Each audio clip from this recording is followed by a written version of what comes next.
Gaff Flow here on another training school in Holland.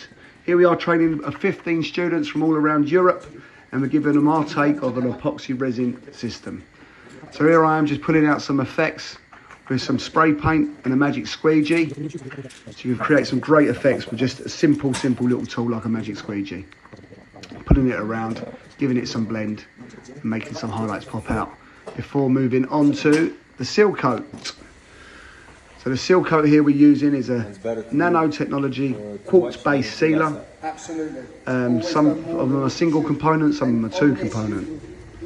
But what we're doing here, we're holding the pump spray approximately 18 inches above the sub base, going in small circular motions, overlapping our last line for about 30%.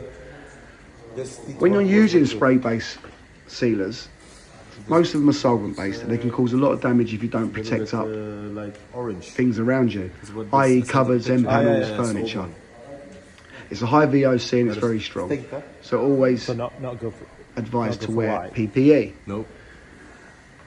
When you're sealing can go one or two ways. If you don't know how to seal properly, you can have a beautifully designed floor, and then what you can do is you can ruin it by not applying the seal coat properly.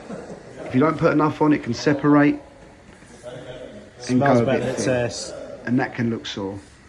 So take your time, have a spotter, go on at plenty, around about 35 square meters to every 4 liters.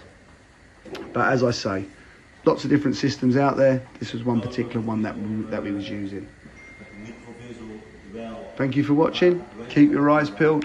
Gaff Flow incoming. Stripper?